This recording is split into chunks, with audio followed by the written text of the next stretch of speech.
दो तरह के डर हैं जो हर इंसान के अंदर होते हैं।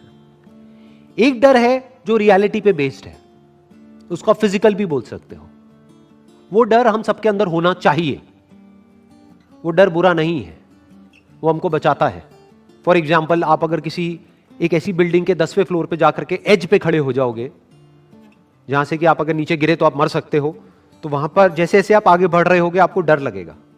तो क्या उसका सामना करना है? क्या बिल्कुल एज पे जाकर के खड़े हो जाना है जहां पे कि अगर हल्की सी भी गलती हो या हल्की सी भी हवा चले तो आप नीचे गिरो और मरो? यह बात करी जा रही है? नहीं। तो डर बुरा नहीं है। बहुत लोग मेरे से क्वेश्चन पूछते हैं कि किस तरीके से डर को हम खत्म करें। मैंने कहा अगर डर आपके अंदर से खत्म हो गया तो आप भी खत्म हो जाओगे। जब आप एक रेड लाइट जंप करने वाले होते हो और सामने कोई पुलिस वाला नहीं होता है तो आपको यह डर नहीं होता है कि कोई पुलिस वाला पकड़ लेगा। आपको यह डर होता है, आप चारों तरफ देखते हो कि कहीं कोई बस तो नहीं आ रही फुल स्पीड में, तो आपके अंदर एक डर है कि कहीं मैं मर ना जाऊं। तो एक है जो रियलिटी पे बेस्ड है, तो उसकी बात यहां पर नहीं हो रही है कि उस पर हमला कर दो। यहां पर किसकी बात हो रही है? Psychological fears. आपकी अपनी कुछ इमेजिनेशंस हैं, उससे आप डर रहे हो। और अगर आप ध्यान से ऑब्जर्व करोगे 90% जो फियर्स हमारे अंदर होते हैं वो साइकोलॉजिकल होते हैं। माइंड अपने आप ही एक किसी भी सिचुएशन की वर्स्ट साइड को देख लेता है या वर्स्ट सिचुएशन को इमेजिन करने लग जाता है और खुद ही उससे डरने लग जाता है। आजकल इसका सबसे अच्छा एग्जांपल है कि आपको कोई भी बीमारी हो, छोटी से छोटी भी, आप गूगल पे जाकर के सर्च करो, वो बीमारी खत्म होगी जाकर के कैंसर पे, तो अब आप डर रहे हो कि कहीं मुझे कैंसर तो नहीं है। अब इस डर का क्या इलाज है कि बैठे बैठे डरते मत रहो, जाकर के अपना टेस्ट करा लो। तो बहुत सारे हमारे डर ऐसे होते हैं जो साइकोलॉजिकल होते हैं, उससे नहीं डरना है। उसकी बात करी जा रही है कि अगर उस तरह का कोई डर लगे तो उस पर हमला कर दो। फॉर एग्जाम्पल, आपको अपनी क्लास में, आप किसी स्कूल में हो या कॉलेज में हो, एक प्रेजेंटेशन देनी है और उससे आपको डर लग रहा है, तो आपके अंदर से क्या आएगा? जब आप डरते चले जाओगे, चल यार जिस दिन मेरी प्रेजेंटेशन है उस दिन छुट्टी मार लेता हूं, छोड़ना कौन जाएगा। तो ये कहा जा रहा है कि ये हरकत मत करो, क्योंकि ये डर आपका साइकोलॉजिकल है, ये किसी रियलिटी पे बेस नहीं है। ऐसा नहीं है कि आपकी प्रेजेंटेशन में थोड़ी सी गलती आपसे हो गई तो आपको मार दिया जाएगा या आपको स्कूल या कॉलेज से बाहर निकाल देंगे। तो आपका जो डर है वो साइकोलॉजिकल है। और एक बार अगर डर गए, एक बार कोई भी साइकोलॉजिकल डर आपके अंदर आ गया तो वो डर धीरे धीरे धीरे धीरे बढ़ने लग जाता है। फिर वो डर एक सिचुएशन तक नहीं रहता है, आपकी लाइफ के हर एस्पेक्ट पे वो रिफ्लेक्ट होने लग जाता है। लेकिन अगर उसी वक्त आप उसका सामना कर लो और उसको वहीं पे खत्म कर दो तो हमेशा के लिए वो डर आपके अंदर से गया। तो डर का क्या इलाज है? Action, immediate action.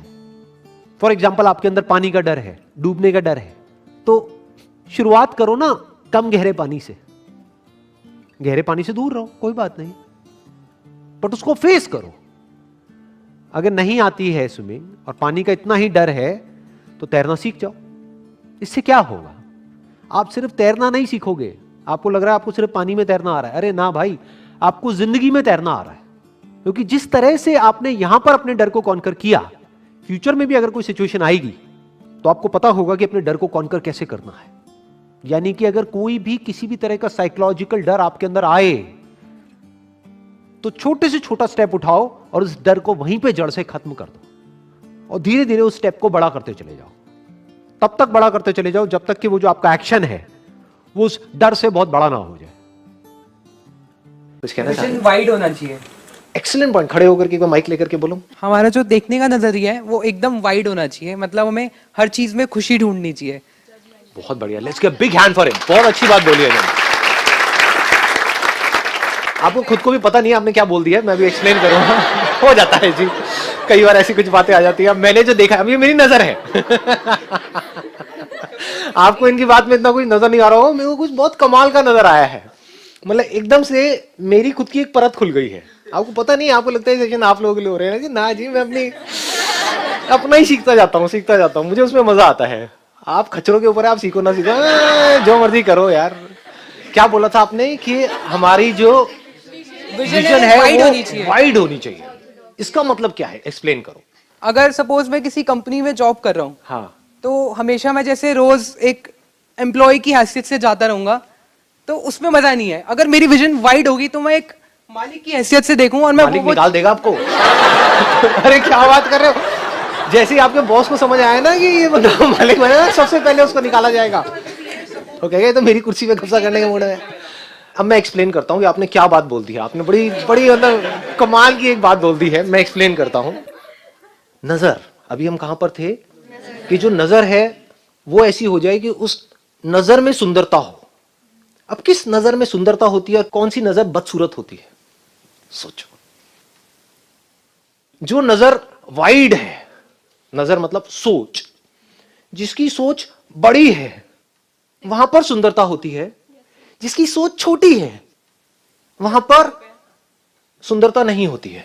कभी आराम से समझने की कोशिश करना मैं क्या बोल रहा हूं। सबसे छोटी सोच क्या हो गई? वो इंसान जो बाहर से दिखने में तो बड़ा अच्छा है, जिसके पास पैसा भी है, सब कुछ है, लेकिन उसको सिर्फ और सिर्फ अपनी पड़ी है। सोच छोटी हो गई ना। यहीं से उसकी सोच शुरू होती है, यहीं पे खत्म होती है। जिसकी सोच जितनी बड़ी होती चली जाएगी वो उतना ही अच्छा लगता है हमको, उसके साथ रहना उतना ही अच्छा लगता है। जैसे जिसकी सोच है बहुत ही छोटी कि ये मेरा रिलीजन है, ये ही सही है, इसमें जो लिखा है वो ही सही है, बाकी सब गलत है, ऐसे बंदे को आप ज्यादा देर तक झेल सकते हो? सोच बड़ी का मतलब क्या है? रिलीजन क्या होता है? पहले ह्यूमैनिटी है, बाद में रिलीजन है। तू भी इंसान है, मैं भी इंसान हूं, ऐसे बंदे के साथ मजा आएगा? आई ना बात पकड़ में? मतलब सोच का हमारा दायरा जितना बड़ा होता चला जाता है हम उतने ही सुंदर होते चले जाते हैं। इंपॉर्टेंट क्या है? खुद की नजर को सुंदर बनाना या सुंदर लोगों के साथ जाकर के जुड़ना? क्योंकि अगर आपकी नजर बदसूरत है तो सुंदर को भी आपको बदसूरत बनाने में टाइम नहीं लगेगा। वो कहावत सुनिए ना, घर की मुर्गी दाल बराबर। और ये भी हो सकता है अगर आपकी नजर अच्छी है तो घर की दाल मुर्गी बराबर नहीं। इंपॉर्टेंट क्या है? औरों को सुंदर दिखना या हमारी नजर ऐसी हो हमको सब कुछ सुंदर दिखे? ध्यान से समझ लेना मैं क्या बोल रहा हूं। This is I am going in a deeper level.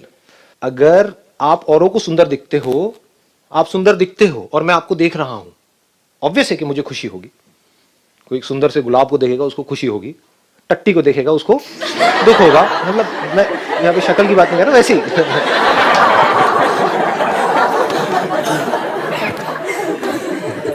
तो अगर आप सुंदर दिखते हो तो किसको खुशी होगी? दुनिया को। दुनिया का फायदा है। लेकिन अगर आपकी नजर सुंदर है तो किसका फायदा है? हमारा फायदा है। इन दोनों में फर्क समझ आ रहा है? या थोड़ा ज्यादा हो रहा है? आ रहा है ना पकड़ में? कि अगर मेरी नजर सुंदर है तो मुझे फायदा है। बाय डिफॉल्ट सुंदरता किसमें है?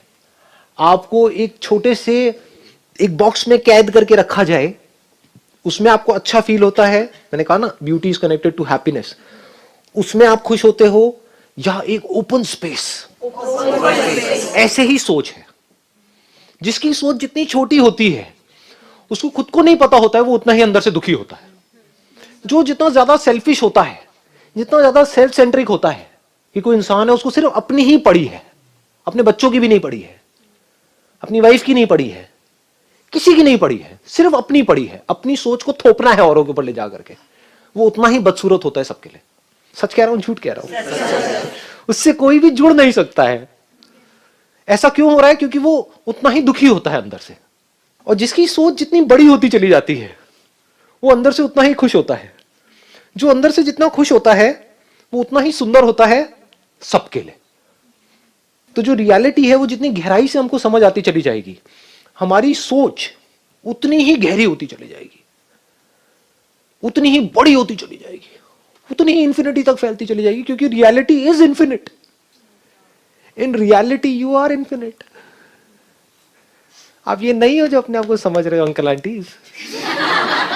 ना जी, आप क्या हो आपको खुद को ही नहीं पता है।